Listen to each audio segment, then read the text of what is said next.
year-end din kakabsat. And may isa kadagiti kadaklan nga mabalin tayong aramiden where we could invest our time this year-end is prayer.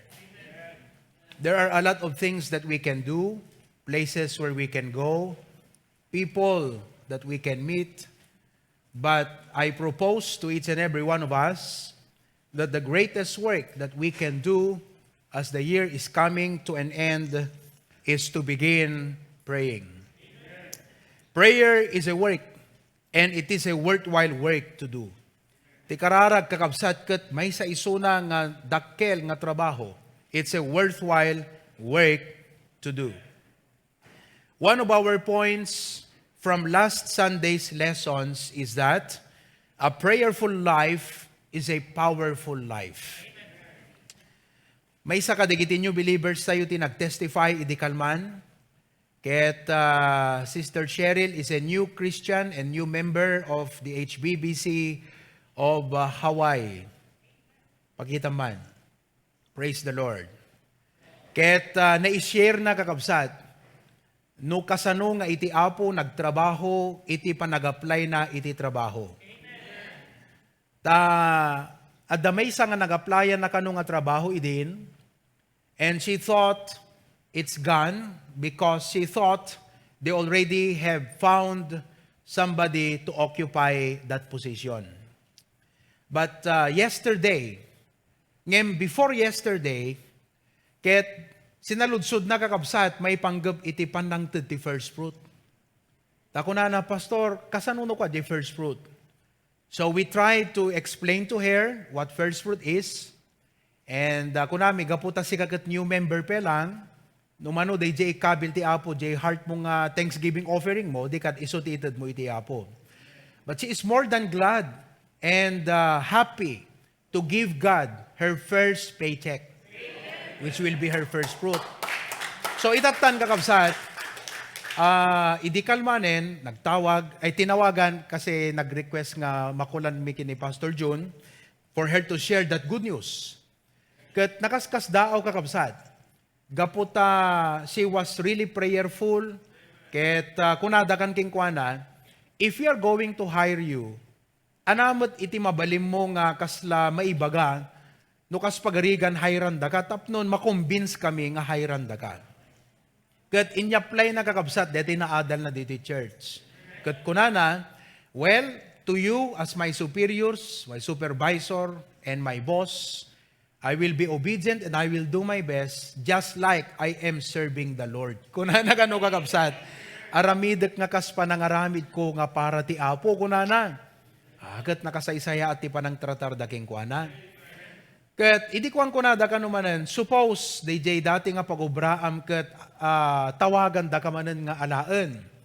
Anang orti aramidem ket kunana DJ lesson ni Pastor John, honesty is the only policy. Kunana, I want to be honest with you. I used to work double job and triple job. I'll be honest with you. If my work will call me up, I will accept it because I can do double job again. Okay, kunada kakabsat. So nagkarkararag ba ng ti apo, idikwan, alpasen, naibabanti phone. After few minutes, timawag ba ng kunada, oh, we don't want you to worry, kunada. Sada kuna, welcome to our family. Oh, natanggapan kakabsat ti trabaho. Ket kunada ging kuana, I want you to prepare the necessary documents. Ket apo, tiragragsak na ako na apo. Ti permi nga pakaragsak ket maipaay ko ti apo ti first fruit ko kunana kakabsat. What a blessing. A prayerful life is a powerful life. There are many situations and circumstances bigger, a lot bigger, and beyond our control. But prayer implores the intervention of the Almighty God. For indeed, the Bible says in James chapter 5, verse 16, it says, confess your faults one to another and pray one for another that ye may be healed. The effectual, fervent prayer of a righteous man availeth much. See that? The effectual, fervent prayer of a righteous man availeth much. Availeth much. Ado, iti maavailan, iti maysa nga nalinteg nga tao nga agkararag. Positionally, in the eyes of God, in Christ, because of the Lord Jesus Christ, we stand as righteous before God. Saan tayo nga nalinteg in terms of our own, ngem gaputi righteousness ni Jesus Christ, ket inawat tayo as our personal Savior, we stand righteous before God on the merit of Jesus Christ. So it qualifies us on that verse. The prayer of a righteous man availeth much. Practically, pag sinabi nating practically, by practice, righteous living is walking in agreement with God's Word. Tinalinteg nga panagbiag, kat isudjay panagna in agreement with God's Word. These two definitions describe who we are. Positionally, in Christ, we are righteous, and by His grace, as believers of Jesus Christ, ti goal tayo kakabsat, ket magna in alignment to the teachings of the Word of God. So, we are qualified in that verse. We may not be perfect, but in Christ, we are righteous, and our walk is a righteous walk. Therefore, you and I, listen to what the Bible says, the effectual, fervent prayer of a righteous man availeth much. If we are to do great thing in our calling as God's people, tandaanan tayo kakabsat, nga anak kas anak ti Apo, we have been called by God. Pag sinabing called by God, we have a mission to do while we are here on earth. So, if we are to do great thing in our calling as God's people, in our respective home and career, then prayer is indispensable. Masapol kakabsat, iti panagkarkararag. Awan magudilan tayo, basit lang, ti magudilan tayo, no datay laeng kakabsat. Ngem babaen ti kararag, uray kasanot kinanumo, dagiti biyag tayo, kan dagiti efforts tayo, dakkel iti maaramidan tayo nga para iti Apo. One of the things that the disciples asked the Lord to teach them is in Luke chapter 11:1. Of the many things that we can learn in the Christian life, we can learn how to win souls, we can learn how to disciple, we can learn how to serve, we can learn how to visit, we can learn many things. Di ba nagserbita iti Apo? But in Luke chapter 11 verse 1, and it came to pass that as he was praying in a certain place, when he ceased, one of the disciples said unto him, Lord, teach us to pray, as John also taught his disciples. Lord, teach us to pray. Today in our lesson, God wants us to learn how to pray for others. The title of my lesson today is How to Pray for Others. How to pray for others. No, aday may nang ibagaking gagat ko na ipag-pray nakman. Do you know how to pray for them? Do you know what to pray for them? Well, basically, we can pray for them and mention their prayer requests in our prayer. But what I am going to do in this verse, in this lesson, is to teach you how to pray the scriptures. Everybody say that word, pray the scriptures. So say that word together. Now, when we pray the scriptures, di gijay mismo nga sa utiapo, kat isuda kakabsat, iti claimon tayo nga ikararag ken dawatan ti Apo in behalf kaday jay tao ngagpakpakararag ken ka. Sometimes, some of you might feel, apay nga isunagat naglay ngagkararag. Apay nga nagadut maibagbagana. Apay nga kasla nagsaya at digijay rumwar nga balikas tingiwat na. Well, I can say practically because that person may have experienced a lot of the realities of life. Isu nga amuna digijay ibagbagana, gaputa mabalin nga nauneg ken ado dagiti kapadasan na iti panagbiag. Isu nga nagpakararag ka ken kuana, nalawa kakabsat iti mabalin na nga maikararag. Uray awan ijay request mo, mainayon na pa'y dagijay nga bambanag because of his experiences in life. Now, what about me, Pastor? You might say, I do not have those experience. I have a good news for you.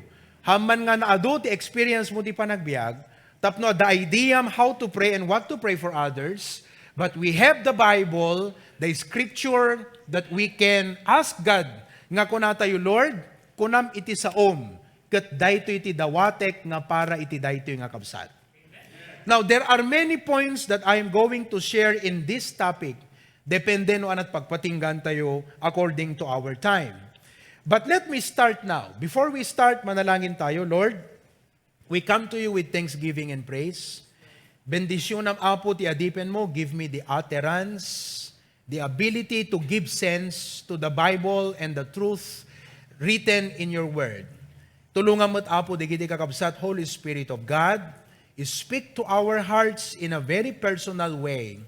Hamoy palubos nga tilasag mi, ket dominated na kami, Apo Diyos, sa apay kumata, dan kam ti disiplina, ti puso kan panunot, kinatakneng ti Espiritu, nga umawat kadagitoy nga magaganmi itang abigad. Bless your people, dear Lord. O Apo, tulungan na kami. Be merciful upon us today. San nga nalaka, deti adda nga kasasaad mi nga gigimong Apo Diyos ita. Digiti adda toy, they feel the absence, Lord, of others. Digiti adda day, Zoom, they feel, Lord, the lacking gaputa awan da Apo diti kapilya. But nevertheless, Apo, si katiragsak mi, kat itad mo di puso mi, Apo, tiliwliwa manipot kaday tinga saom. In Jesus' name we pray, amen and amen. How to pray for others. Number 1, umuna kakabsat nga subject ngayon tayo identifyin ita is this. When praying for people who are not yet saved, no ti ikararag tayo ket dagiti tao nga hampay nga naisalakan. Now, there are only 2 kinds of people in the world today. Regardless of your economic status or status in life, single or married, okay? Sa dinuman ti address residence mo, whether you're in the Philippines or abroad, you are either saved or unsaved. Our families, our friends are either saved or unsaved. A saved person ket ada assurance na nga mapan di langit. And unsaved ket ada assurance na nga mapan impyerno. Tahan na sigurado nga mapan sa di langit. So when we are praying for the unsaved, this is our prayer for them. Let us all read together. Father, send someone to lead them to the saving knowledge of our Savior Jesus Christ. Of the many things that we can pray for the unsaved person, I believe this is the most biblical prayer. This is the most biblical prayer. Let's start it this way. This is the most practical prayer. Why did I say it's the most practical prayer? Because no apay nga saved tayo itakakabsat, at da inaramat ni Apo Diyos, isn't it? Na-save ka ba no awan inusar ti Apo? Mabaling ang tinusar na kat may isang nga ubing? Mabaling nga itinusar na kat may isang nga pastor nga nag-preach? Mabaling nga iti may isang nga choir, wano special number, iti nga tinignay na ka iti Apo? Mabaling nga the soul winner, nga imay di balayo nagtuktok?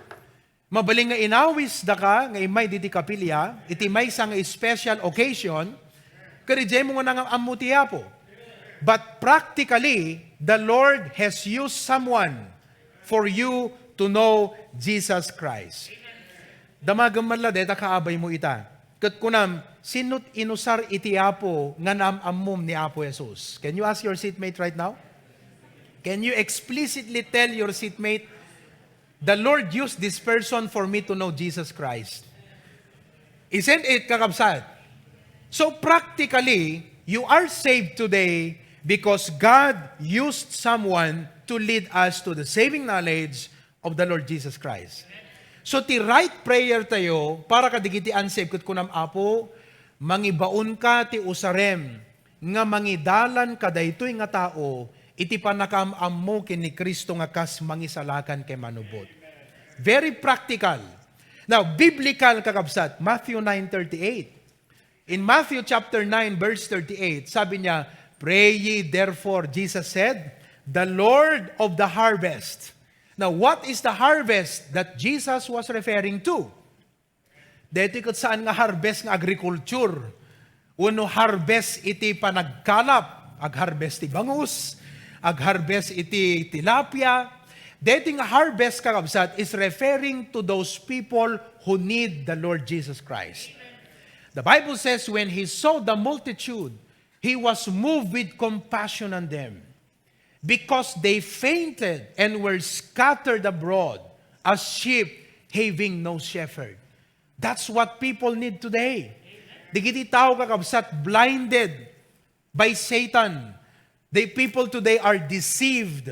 People today nakakakaasi kakabsat numampay makitam kakabsat nga outwardly na sayaat because you know what? Outward look does not say it all. Social media does not say it all. Makita tayo nga napintas ti makinruar nga pamarang ngem ditay ammo kakabsat no anya itinaguneg digito nga tattao. People are dying inside. People are depressed inside. People are down on the inside. People have many struggles on the inside. People have many failures on the inside. And only Jesus Christ can give them salvation and real life. Isu ngay dinakita ni Jesus Christ kuna nga kasta, "Pray ye therefore the Lord of the harvest that He will send forth laborers into His harvest." Kat no madadagsanan ka kat kunam nakitam malagip mo dagiti kakabagyam nga dadati adayo kunam apo mangibaon ka man ti mang witness kadakwada. No madadagsanan ka nga makitam dagiti countries iti lubong, ti China, ti Taiwan, Singapore, these are all progressive countries. But nevertheless, they are doomed to hell if they don't know the Lord Jesus Christ. Kat kunam, Lord, send a missionary to Taiwan. Send a missionary to Australia. Send a missionary to China. Lord, send a missionary. Uray pa'y sinno kakabsat. You know what? Even God sent Jonah to Nineveh. Hana kaya timapan ni Jonah ijay Nineveh because the Ninevites have done a harsh thing to his people. Barbarous people, digiti kakabsat. Dete lalatan da ka nga si bibiyag. And they did that to many of the Israelites. Isungay di ko na ni Apo Diyos kini Jonah, go to Nineveh, agkad jerik na nakakabsat, because nasakit tinakem na kadigito yung Ninevites. But God sent him to his enemies. So even for our enemies, pray for their salvation. DJ tao kakabsat nga maditi nagaramidan naging kay kararag mo, Apo, masave ko man. So that is the biblical prayer for them, send somebody into the harvest. In Romans chapter 10, verse number 1, kuna ni Apostle Paul kakabsat, kat kuna na, "Brethren, my heart's desire and prayer to God for Israel is that they might be saved." Titarigagay ko tiyapo para ti Israel kat maisalakan da kuma. That should be every Christian's desire for his fellow, for his friends, for his colleagues, for the people nga makaduam ti everyday. Dagiti close friends mo everyday. Kaduam nga mapanagberyenda, amen, kaduam nga magmagna, nga agawid manipod ti eskwela, wano di trabaho. You know, that should be your heart's desire and prayer that they will be saved.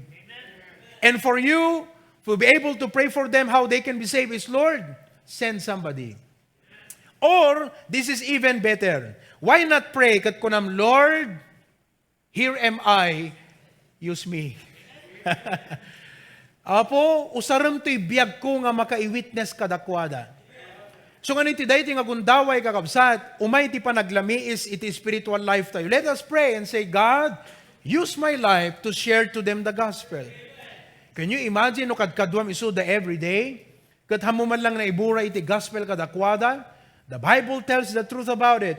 That when you get to heaven and they will go to hell, they will point their fingers on you.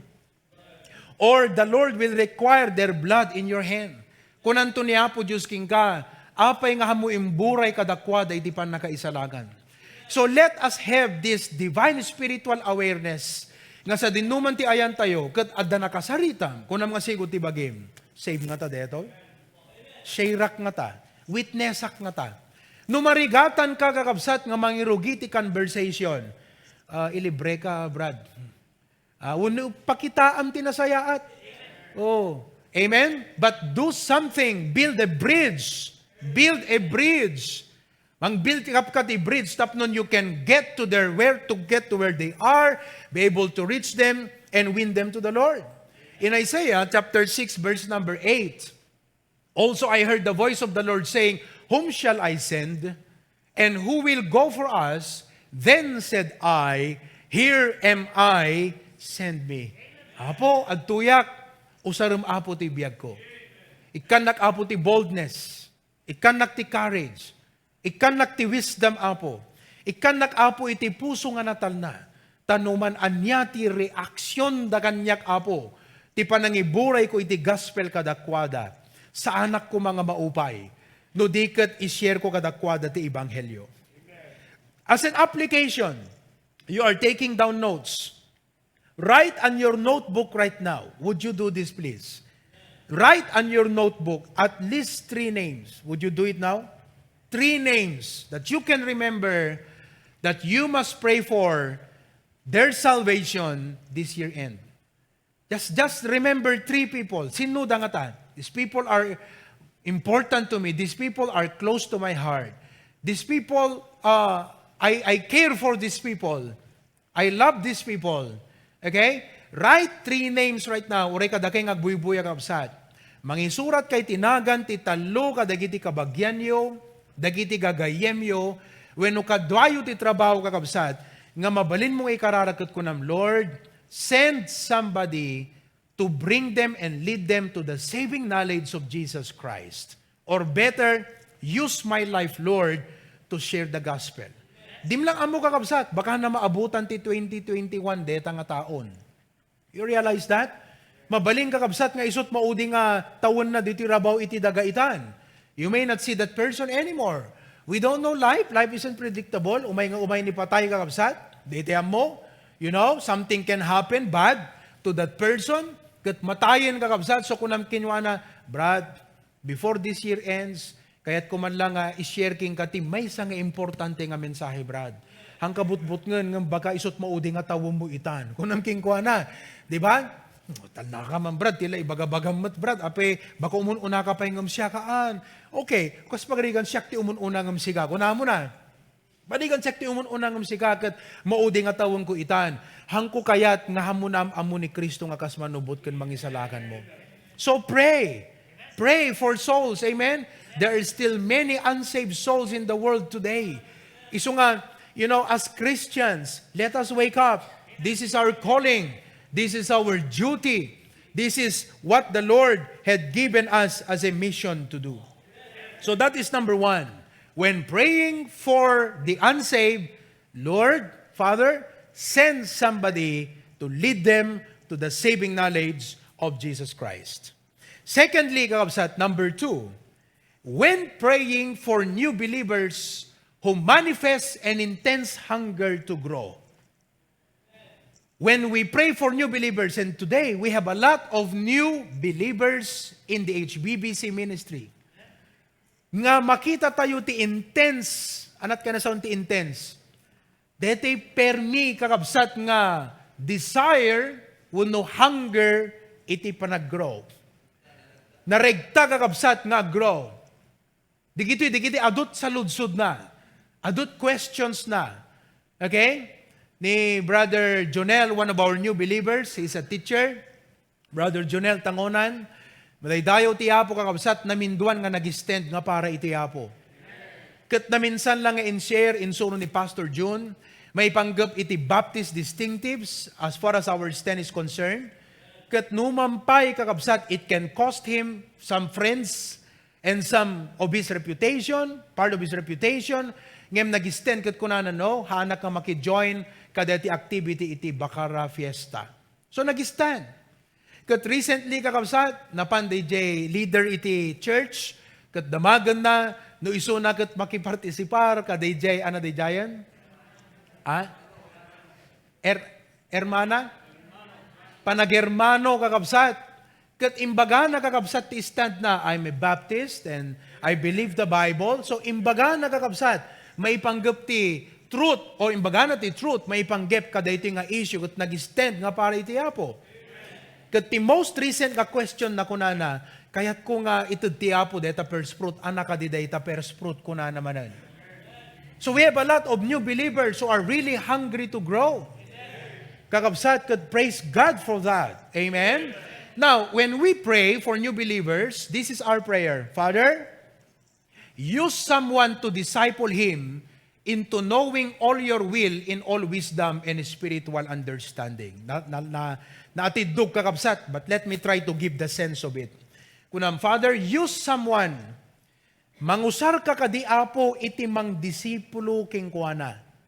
Tinason ti mang disipulo kakabsat ket mangisuro. A disciple is a follower and a learner. Okay? So kunam, Lord, use someone to disciple him into knowing all your will in all wisdom and spiritual understanding. Now, i-highlight ko lang kakabsat for a while the word disciple. Again, the disciple is a follower and a learner. Sumursurot nga agsursuro. At dadamot digiti sumursurot, ngem kaslawa mo't masursuro na. Ngem no sumursurot, ket agsursuro, that is a disciple. He wants to learn. He wants to grow. Now, adu digiti believers kakabsat nga mabiblesan ka digiti services tayo, right? We have our Monday night, Baptist Distinctives, Wednesday night, prayer meeting, Friday night, originally, di kita single career, kan young adults. Then we have our Sunday morning and Sunday afternoon, almost the whole day of Sunday. So we have a lot of opportunities to hear the Word of God. Now, di kita new believers kakabsat, numampay agdingding ngagda, handa maawata namin. Kalakamatay dyan, na-i-mention, First Fruit Sunday, kung na tayo, Thanksgiving Sunday. And they don't know what is first fruit. So somebody should disciple them. Numampay may explain iti pulpit, DJ sa utiyapo. Kasla ti arig nakakabsat no kumaubing. Somebody has to help them, feed them, help them understand the sense. Pawatan nyo kakabsat. Digiti may ikaskasaba nga truth dito pulpit. Han nga automatically nga, gaputom o may makigimgimong agron tulatan, gapudag dingding ti preaching. No. Dapat adda mangi-explain pa'y kadakwada. Ako na natigat in all wisdom. Kaya nasun di wisdom, wisdom is the application of knowledge. So if it is the application of knowledge, what you hear from the pulpit is knowledge. But wisdom is how do you apply that in your life? So nangag na di first fruit, that is knowledge. But how do you apply that in your life? Nangag na it is soul winning, but how do you apply that in your life? So somebody should teach these new believers and assist them in all wisdom and spiritual understanding. Now, for example, kakabsat, ni Apostle Paul, in Colossians chapter 1, verses 4 to 11, Colossians chapter 1, kunana, since we heard of your faith in Christ Jesus and of the love which ye have to all the saints. At daregtada kakabsat nga na espiritu na yan.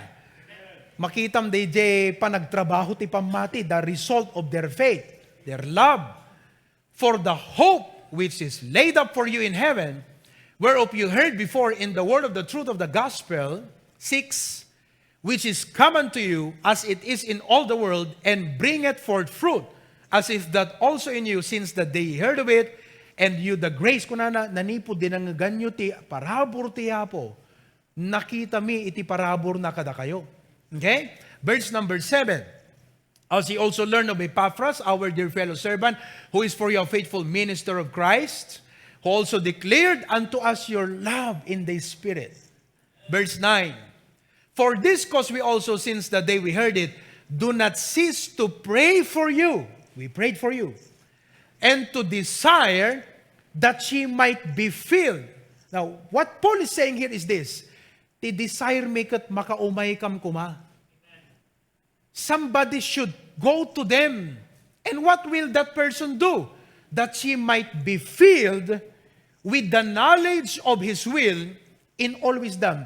At dako mamangisuro ka, digito'y kakabsat, iti Christian life. Paul said, I desired to come. Hello? So, no makita tayo, digiti new members, kan new believers, kan digiti bisbisita nga umay kakabsat, ti prayer tayo kat, adda ko malamang disciple. Isn't it? Adda ko malamang disciple. Adda ko malamang follow up. Kasi, agdingding ti live stream, ag-join ti Zoom, umay makigimong, ngem haan nga alistot pa nag-grow na, kasi awam mo't mangi-explain. Awam mo't mangipakita, awam mo't mangilawlawag, awam mo't mangsungbat, digiti sa ludsud na. Awam mo't mangisuro ti tithe, mangagnahan naman maawatan namin, ngem no, adda na pan ng bisita kuma.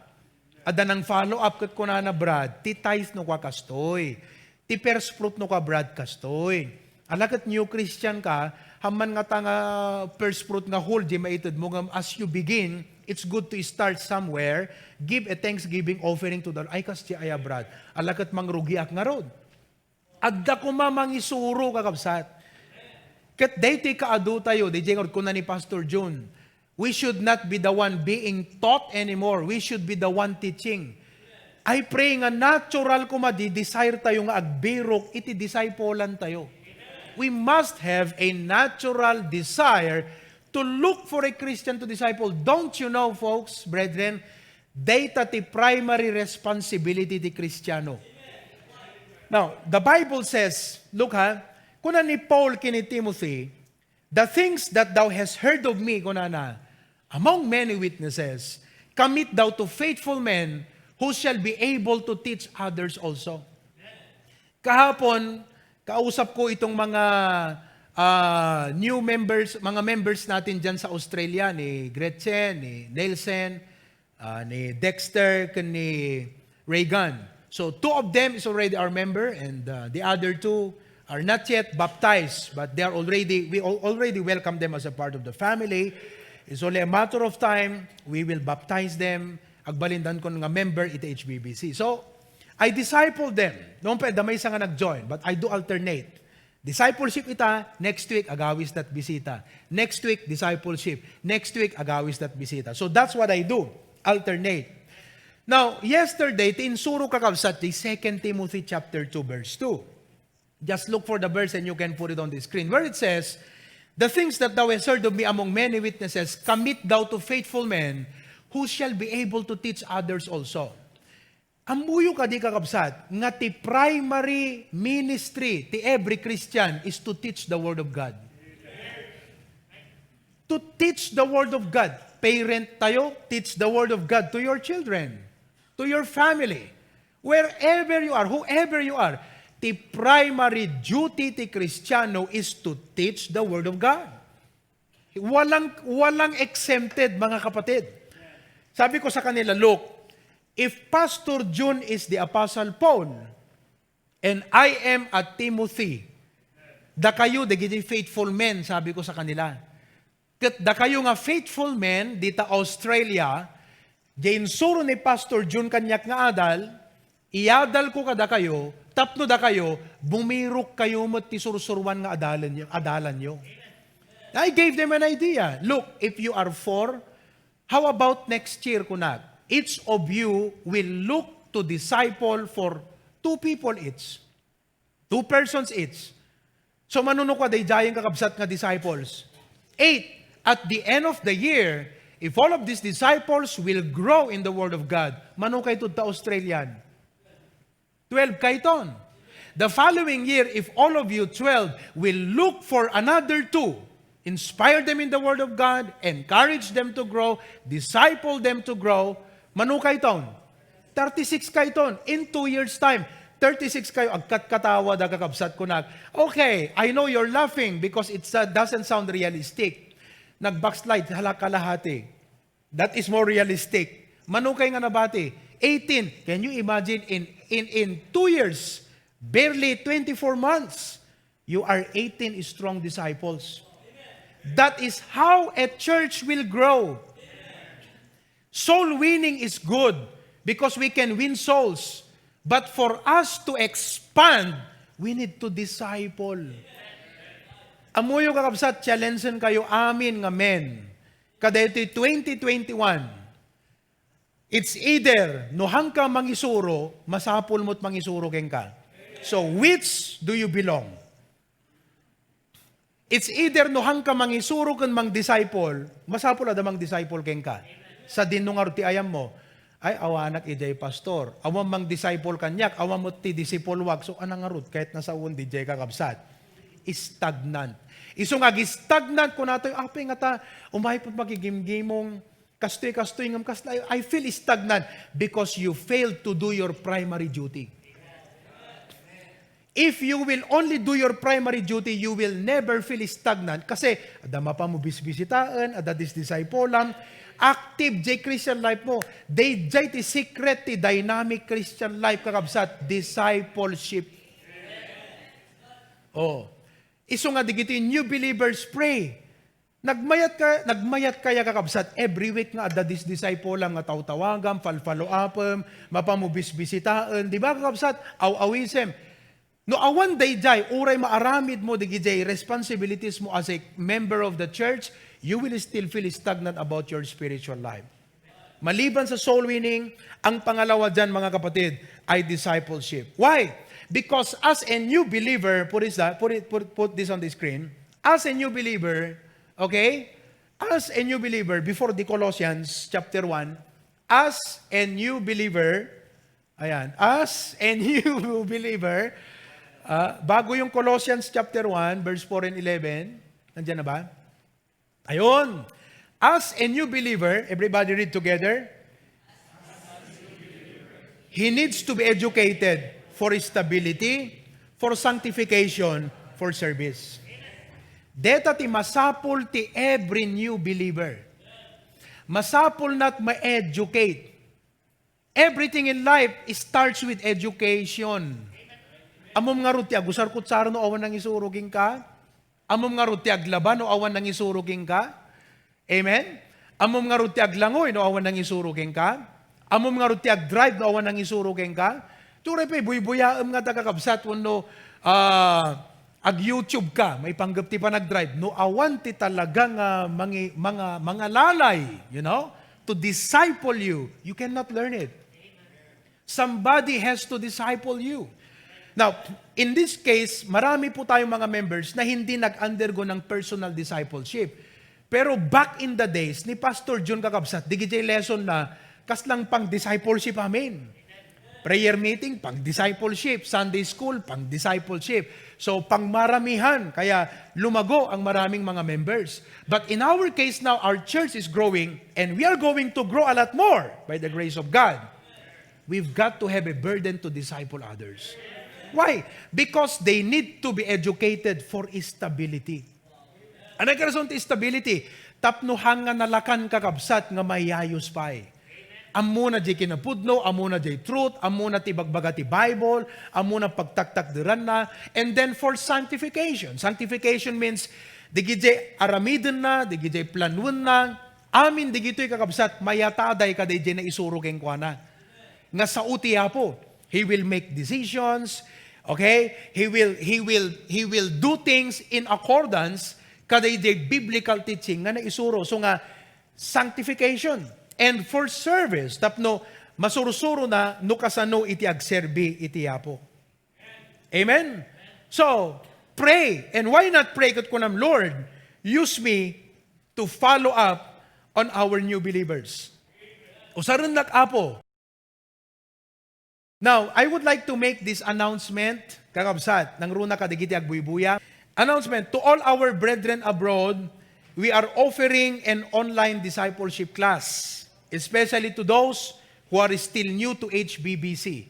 So, new kay pelang to HBBC, okay? Please feel free to tell us if you are interested about it because these topics are lessons of a lifetime.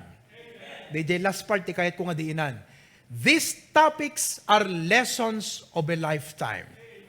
You cannot afford to live your life nga dim na amuan kan nasursuro di gito yung topics nga mabalin mi nga ma-share kan maisuro kada kayo kakabsat. So if you're watching live stream and you are on the Zoom meeting right now, please let us know. You can put on the comment section or send us a personal message, and we will be more than glad to conduct an online discipleship with you or an online Bible study with your family, because we want you to grow. Amen? Okay, so, dayjay kakabsat ti may kadwa. We are praying for when praying for new believers who manifest an intense hunger to grow. Anat kararag tayo? Father, use someone to disciple him into knowing all your will in all wisdom and spiritual understanding. Let me give to you the third. Perhaps this is where we are going to end right now. Now, for number 3, eto yon. When praying for God's protection as we obey the Lord. I put those words in connection kada di lesson ni Pastor June kakabsat idi Friday night. No ti ikararag mo kat protection kas panagtulnog na iti apo. This is in the context of the obedient Christian. Kasi adadamat di kita disobedient Christian, stubborn, ken opposers of the faith, which later on ipakita to kanyayo dayjay. This is your prayer. Kunam Lord, everybody read together. Place a hedge around us, our families, and our resources. Alat Ilocano kakabsat ti hedge. Alad, bakod, kunatayo aya. Apo, bakudan na kami, aladan na kami. Palawlawam apo Diyos, dagiti biyag mi, ti pamilya mi, ken dagiti resources mi apo. Now, let me explain this further. Kasi, dahito yung lesson ni Pastor June, iti Friday night, the blessing of obedience, God will put a hedge of protection around you. These hedges are spiritual walls. Hamo makita, di giti kakabsat nga alad. Spiritual walls that serve as a shield. Anat shield kakabsat? Pagsarapa. Okay? Now, in the Bible, Job was a God-fearing man. So, obedient suna. God-fearing man. And he lived within God's protective hedge. Satan could not touch his life, his family, and his resources. His wealth is unrivaled. Awam makaartap ti kinabakdang nakakabsat. Why? Because God placed a hedge around him. Isungahan na mabaling nga sagida ni Satanas isuna, han na mabaling nga sagida ni Satanas ti anak na, ti pamilya na, ken uray kakabsat iti business na, di resources na. That is what a hedge does. Kasta kakabsat ti maaramid iti spiritual wall of protection. Ti Ilocano ti hedge kakabsat, detoy, pinadas ko ti ng panunod ti Ilocano ket ti Ilocano na mangsalaknib, mangikanawa, mangproteher. DJP kung makamit ti Ilocano na mangsarapa. So mabaling nga ni Satanas kakabsat, kayat na nga atakaran ti biyag mo ti pamilyam, ken iti resources mo, but with God's hedge of protection, sarapaan na kakabsat. In Job chapter 1 verse 10, okay? Job chapter 1 verse 10, kuna ni Satan kiniapo Diyos, kasanumot ngamin, ngahan nga faithful ni Job, ken ka. Kuna ni Satan, has not thou made an hedge about him? Inaladamag ngamin. Diba? Iso nga prosperous, healthy, blessed, inaladame kuna ni Satanas. And about his house, and about all that he hath. You see that? Him, his family, and resources. Thou hast blessed the work of his hands, and his substance is increased in the land. In other words, hanamakuti ni Satan kakabsat. Amom no, tiapo prinutuharan na ta business mo, hanamabalin na kutsin ni Satanas deta. Ti pamilyam no inaladan tiapo, hanamabaling nga sagidan ni Satanas. God cannot put His hand of destruction to your life and family if God has placed a hedge of protection around you. So anat kararag mo, Lord, place a hedge around my family. my children, my business, my pastor, my church, and etc. Now, let me show to you some examples in the Bible how this happened. In the Old Testament, kakabsat, no observe you, the Egypt, it was suffering from the plague. The Egyptian naplit ti Apo, right? But the land of Goshen was not affected. So, numan pa the Egypt, nagado nga bullfrog, nagado nga grasshopper, ano pa tinapaspasamak? Flies, ngilaw, okay? Water turned to blood, and a lot things more. Ngem the land of Goshen, where the Israelites live, God protected that place. There was a hedge around them. So han na makuti kakabsat ti plague because of that hedge of protection. Do you remember when Daniel was thrown in a den of lions? God placed a hedge of protection around him. Tapnon di gitilyon kakabsat, handa mabalin nga kutsun ni Job. Awam mabalin, uray ni Satanas nga mangkutiken ka, no tiyapo ti protection na dagan ka. If God be for us, who can be against us? I believe, brethren, if we going to assess our lives, our families, and our resources today, palagay ko po, ito yung isa sa mga dapat nating ipanalangin para sa ating buhay. Para sa bawat isa. In fact, Old Testament yun, Pastor. In the New Testament, here is what the Apostle Paul said, 2 Thessalonians chapter 3. Finally, brethren, pray for us, that the word of the Lord may have free course and be glorified even as it is with you. Verse number 2. And that we may deliver from unreasonable and wicked men, for all men have not faith. Mailiklik kam kumaka, dagiti tao kunana nga unreasonable kan wicked. No wicked kunam, dagiti tao nga naranggas. Iliklik na kam kumati, Apo, ikanawa na kami, proteheran na kam kumati, Apo, kadagiti tao nga nararanggas kunana. So, this is a legitimate prayer. Haan nga, dahito kakabsat katkas lang high sounding, wano, nakaalangan nga ikararag. Hindi po ito nakaalangan nga ikararag. This is a legit prayer that you need to ask God. Lord, kunam, put a hedge of protection around me and my family, my resources, my pastor. Hamoy palubos nga kutsin ni Satanas ti biyag na Apo. Kanti pamilya na, kandigiti anak na, ti church mi Apo, preserbaem Apo ti testimonyo na. Hamoy palubos nga sagidan ni Satanas because the devil cannot touch you if God's hedge of protection is around you. Amen. Just like what happened to Job. On the other hand, listen very carefully. Satan wants that hedge to be removed. So he can advance to discourage you. You realize that? Di ba ti kunana kini Apo Diyos, kinantay di Job chapter 1, 10 and 11. Has not thou made an hedge about him and about his house and about all that he hath on every side? Thou hast blessed the work of his hands, and his substance is increased in the land. 11. Look at what the devil said. But put forth thine hand now, and touch all that he hath, and he will curse thee to thy face. You know what Satan is saying? Remove the hedge. Ikatam di protection na. And you know, talaga kakabsat, inikat ti Apo. At times, listen very carefully, like Job, God allows that to happen for a purpose, which is ultimately for His glory. There are times that the Lord will remove that hedge. Kat ipalubos na nga ni Satan, umay naka-i-oppress, umay nagulwan ti pamilyam, umay nagulwan ti negosyom. Kat you are wondering, what's happening? Laglagi pa nyo, by the way, kakabsat, as a Christian, no at the struggle mo iti dating agdama, it is because you are a soldier of Christ and you are in a spiritual warfare.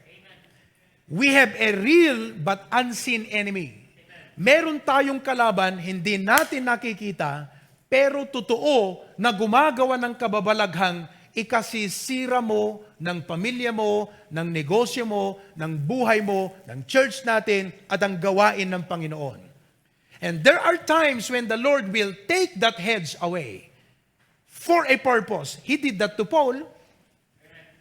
Di ba, ana't inaramid ni Satan, inoppress na ni Paul eh. Kuna na nga kasta ni Apostol Pablo, this thorn in the flesh, the messenger of Satan to buffet me. Dahito'y nga si itila sagko kunana, impadala ni Satanas, tapno isu itimang parigat kanya. So sometimes God will remove the hedge. But He does it for a purpose. And listen, even if God will allow that, dinggan nyo dahito kakabsat, tapnon, di panunot tayo kat settled, no dumteng, di gito nga sitwasyon, because it might happen next year, you will be wondering, we are faithful to God. Suddenly, bakit ganitong nangyari sa family namin? We are faithful to God. Suddenly, ganito ang business namin. Question ka ti Apo, sapay tamaawatam ita. Listen to this very carefully. Because even if God will allow that, ipalubos man ni Apo Diyos nga mapukaw the heads of protection, listen, God is still in control. And it will only make His grace abound in your life. Control pa rin ti Apo, He will set the boundary and limitations. And when it happens, you know what God will do? Diyan napasama kay ni Apostol Pablo, for when I am weak, then I am strong. DJ parabor ti Apo kakabsat, adadda nga agubog, ijay biyag mo, kas may isang anak ti Apo.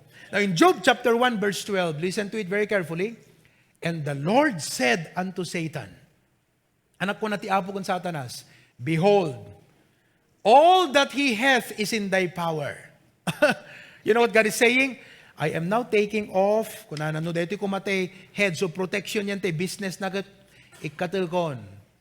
So now, all that he hath is in thy power. Sagidamon. What will happen to you if God will allow that? Satan, you can touch his resources. Then tayo sa ating part, siyempre si Satan, tuwang-tuwa. Oh, now I can advance. I can begin to discourage him. Kat talaga, adot Kristiyano nga ma-discourage kakabsat. Gapo ka dito, itahanda makita kan maawatan nga, sometimes the Lord will take off the heads of protection. You listen, ha? Oh, behold, all that he has in thy power, only upon himself put not forth thine hand. Hamusag-sagidan tigi biyag na. See, God will still limit Satan. God will set the boundary. Di pagpatinggan ti mabalin nga i-exploit ni Satanas iti biyag tayo kakabsat. Kat kunana, so Satan went forth from the presence of the Lord. Anya nga tan nga excitement ni Satanas kakabsat. Oh, kunana, deto yan. So, what happened? Haan nga dete, ininot ni Satanas kakabsat, talaga nga namimpinsan. You realize what happened? Nang rugi ka, di animal na, sa saruno. Kung na nga ti Bible, kat DJ umuna, DJ may isang tagabantay na, kat hampay nalpas nga, gipadamag, umay man dimesan. Oh, kakabsat, talagang that kind of bankruptcy had never happened to him before. He was, grabe. Pero yung puso niya talaga namang obedient sa Lord eh. Kasabi ng Bible, he bowed down and said, the Lord giveth, the Lord taketh.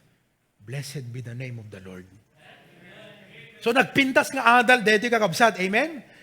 And even if God will allow that to happen, He will set the boundary, but it will only make His grace abound. Because in 2 Corinthians 12:9, it says, and He said, kasi kuna ni Paul kini Apo Diyos, Lord, remove this from me. Paadaywom ni Satan. You know what he is saying? Put a hedge around me, Lord. Katum dedi kanyak. Let not the devil touch me. But God said, no, my grace is sufficient for thee. No dumteng to kada kayo dayjay kakabsat na sitwasyon. Laglagay po nyo dayto nga verse.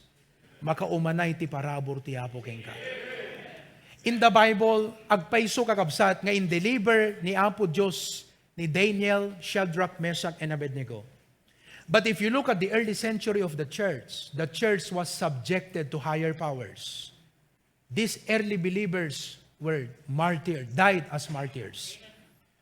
Makita yung kakabsat, EJ Yanta, anong tawag doon? DJ Coliseum. Okay? Makita yung DJ Coliseum, I was researching recently, kakabsat, idi una na, adada Coliseum ka, digiti major cities. You know, Christians, digiti early Christians, they would place them there, they will burn them alive.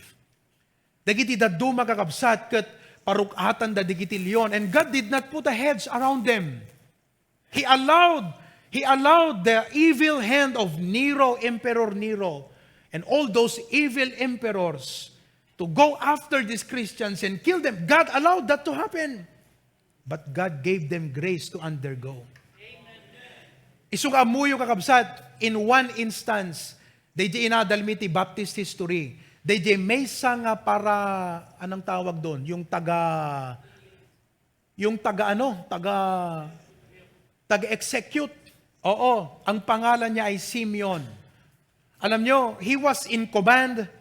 Kat kunana, titiniliw na kakabsat, digito'y church leaders, idinagalutan na idan, according to that account in Baptist history, idinagalutan na idan kakabsat, kunana ka digiti members. Kunana. Ano DJ kunanan? Sige kunana, ibagayo, ikang kay tilas chance kunana ka digiti members. Okay? You leave. Panawan yung pagtalikudan yung ti pamatiyo, we will set you free. We will set you free. But all of these members stood their ground. So they were burned alive. Katamuyo kakabsat, while they were being burned alive, they were singing songs. Di grace ti Apo nagmanifest. Amuyo kakabsat, DJ Simeon, na-convert. Kasi kunana, apay nga digitoy, handa mabutang nga matay. At the assurance da, kat no siyak ti matay, madanagan nat. There is something in them that I don't have. You know what happened?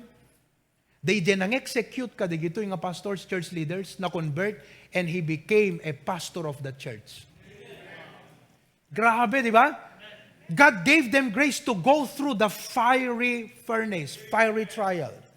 Hana yung deliver ti Apo idan, talaga na tayo dan kakabsat, but for a purpose, for the advancement of the gospel of Christ. But you know, as God's people kakabsat, we must pray, kung natay, Lord, siyempre awamot kas di ka, di gito yung atempon. But for the sake of the ministry, for the sake of the glory of God, kung natay, Lord, put a hedge and place it around us. Before I close, adan na i-share ni Pastor John idi Friday kakabsat as a warning. Lesson kakabsat kadigide nga stubborn, disobedient, and opposer. Adada ngamin digiti pastors idi nga agkaskas abati sa bali nga gospel. Winarwarningan ni Paul ida. Kat kunana hanga isardeng yu deta nga ikaskasabayo hanga pudno deta. So Paul warned them, but they stopped. They did not stop. They just keep on doing it.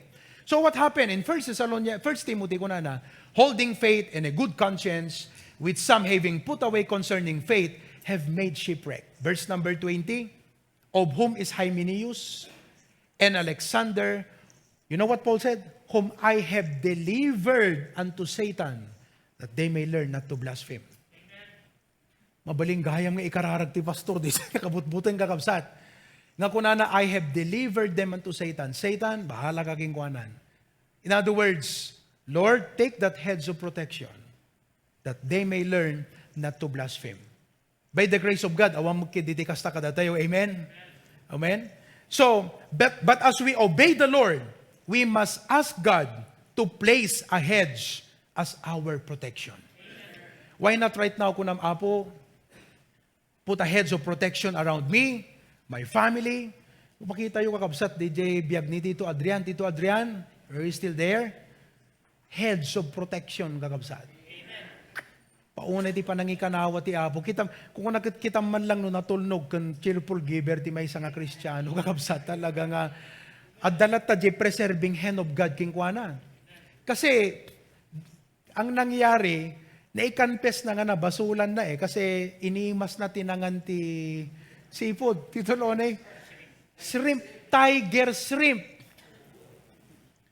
Tapos, awan di agas na, te lusartan.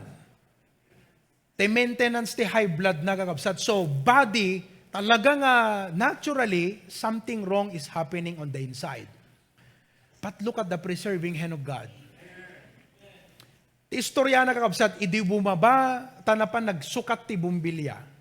Apag baba na di agdan kakabsat, manipod di agdan, nag-blackout. Kat impuk kaw na kakabsat ti help ko na nagat eksakto nga napan, da tinulungan isuna. Idi ko ang kakabsat, taray da di hospital, alisto mo tata, di response, di speed, boat ko 30 minutes lang Timawag di kaslang kadwa da di barko, o chipmate, timawag kakabsat di hospital, in 30 minutes, at da di speed, boat ang kakabsat. So intaray, da isuna nakadanon di hospital. Kaya di ko na di doktor, itayag mo man ta imam, kutahan namat, ibaga na itayag mo man kunahan katahan namat maingato di imanan. Ikutin man kunahan na di sa akin at hanagkutin. So, the mind is working but the body is not responding. It's a stroke. Kati ko na di doktor kakabsat, alagat, deto yung sitwasyon ko't ma-opera, deto yung ko na di doktor di Indonesia. But the church prayed. We prayed for him. Ti ayan na nga blessing today. Kitam no, daka ti sidong tiyapo, ikanawa na katiyapo. DJ ko mga aldaw, pumanaw, di barko, ata nakita di Facebook post na, ganga ko na nagat, departing for Singapore ko na. So we thought, iso kay di baga na nga mild stroke, datating nga tataawang ko na kami, di ko na doubt hospital. What happened? Nagalistong ko na ka. But gayam kakabsat, the ship was supposed to depart, but for some reasons, hana nagtuloy. They heads of protection ti Apo. They intervention ti Apo kakabsat. And the following day, na stroke isuna. Tano kuma, pimano di barko, kat na stroke, inaplayan dalang ti first aid, kunana nga rodagat, awana na, pidutun dak nga bangkayang kunana.